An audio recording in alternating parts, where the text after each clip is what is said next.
India को हराना बड़ा मुश्किल है। 2.5 महीने पहले हम कुछ और कह रहे थे। इंडिया खेला ही इतना जबरदस्त है क्योंकि हर खाने में ना भारत ने बॉक्स टिक किया है।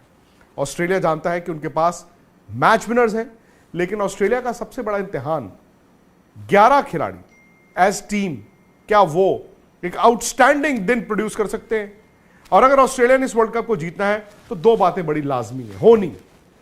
एक ये कि ऑस्ट्रेलिया का दिन जबरदस्त हो, ट्रेविस हेड, वार्नर, मैक्सवेल, इनमें से किसी का एक आउटस्टैंडिंग दिन आ जाए, वो ऐसी पारी खेल जाए, या फिर भारत का जी एक खराब 1 घंटा आ जाए जहां पे विकेटें गिर जाए और वहां पर ऑस्ट्रेलिया को मौका मिले। लेकिन अगर इंडिया उस तरह खेला जिस तरह इस वर्ल्ड कप में खेला है तो मुझे यह लगता है मैन टू मैन भी ऑस्ट्रेलिया मुकाबले में नहीं है। फिर इंडिया अपनी कंडीशंस में अहमदाबाद की इस पिच पे और जिस तरह भारत खेल रहा है, इंडिया को कैसे हरा पाओगे? तो मेरा तो यह मानना है कि जी वर्ल्ड कप इंडिया जीत रहा है, और अगर वर्ल्ड कप इंडिया जीत रहा है तो उसके लिए बड़ा जरूरी है कि 2-3 चीजों से सावधान रहें। एक तो भारत को फियर ऑफ फेलियर, हालांकि सेमीफाइनल में नहीं दिखा। सेमीफाइनल ही तो इम्तिहान होता था ना। फियर ऑफ फेलियर का मतलब यार अगर आज हार गए तो क्या होगा, वो नहीं दिखा। उस दिन एक और अच्छी बात हुई कि आपने 397 रन लगाने के बाद जब थोड़ा सा न्यूजीलैंड गेम में आया, 215, 2 आउट 31 ओवर, भारत वापस आया। तो ये ना आपके लिए बड़े अच्छे इंडिकेशंस हैं। फियर ऑफ फेलियर से क्या होता है ना, आपकी जो पॉजिटिव अप्रोच है वो थोड़ा सा उसको डेंट पड़ता है। और अगर ऑस्ट्रेलिया ने इस वर्ल्ड कप को जीतना है तो मुझे लगता है कि एक ही खतरा है कि कहीं ऐसा ना हो जाए कि इंडिया के जी शुरू में 2 या 3 आउट हो जाए। फिर भारत की बैटिंग थोड़ी टेस्ट होगी। हालांकि अय्यर ने 4 नंबर पर जो 200 लगातार बनाए, या केएल राहुल ने जो बैटिंग की है, वहां ना आपको थोड़ा रिलीफ मिलता है। लेकिन मेरा अभी भी मानना है कि the key to winning the world cup for India is Shubman Gill और रोहित शर्मा की सलामी जोड़ी। रोहित शर्मा और शुभमन गिल अगर सलामी जोड़ी, मैं कहता हूं जी 15 ओवर भी बैटिंग कर गए ना, तो फिर उसके बाद आएंगे विराट कोहली और वैसे बोर्ड पे रन लगाएंगे। विराट के पास वो तरीका भी है और विराट के पास मकसद भी है। मुझे लगता है ये विराट का ना एक अंदर से जुनून भी है कि भाई एक और वर्ल्ड कप। क्यों? क्योंकि 3 साल विराट के जब 100 नहीं आ रहे थे, फिर कप्तान के तौर पर भारत वर्ल्ड T20 हारा, पिछले साल रोहित की कप्तानी में भारत वर्ल्ड T20 हारा। तो कहीं ना वो सवाल आपके जहन में रह जाते हैं, वो टीस यहां पर चुभती है कि यार हम कैसे हार गए थे 19 का वर्ल्ड कप, हम कैसे हार गए यार 2 T20 वर्ल्ड कप्स, हम कैसे हार गए 2 वर्ल्ड टेस्ट चैंपियनशिप फाइनल्स। मतलब ये देखा जाए 19 वर्ल्ड कप से लेकर अब तक 5 आईसीसी टूर्नामेंट्स में इंडिया को वो नाकामी दिखी, और हर बार एक कॉमन चीज होती थी, फियर ऑफ फेलियर। अक्सर क्या हो जाता था, बड़े दिन भारत की शुरुआती विकेटें गिर जाती थी और फिर आप रिकवर नहीं कर पाते थे। लेकिन ये बिल्डअप जो था ना एशिया कप का, उसने बड़ी मदद की है। एशिया कप में 2 चीजें हुई।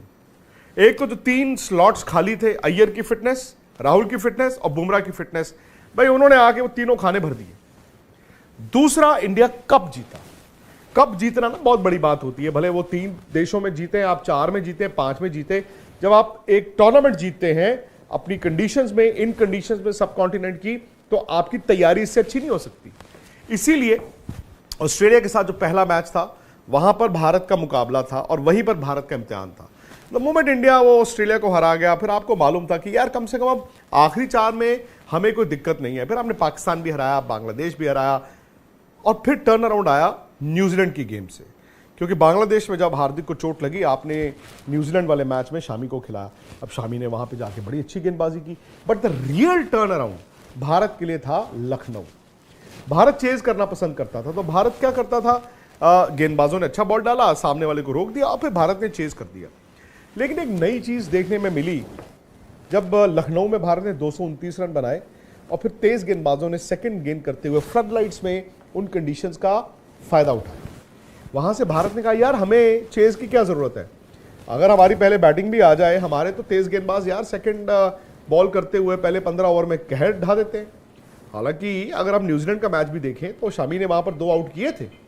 जब शामी ने 2 आउट कर दिए, पार्टनरशिप जरूर हुई, बट भारत के पास वो गेंदबाज थे, क्योंकि 5 थे ना विकेट टेकिंग, तो आपने आकर वापसी की।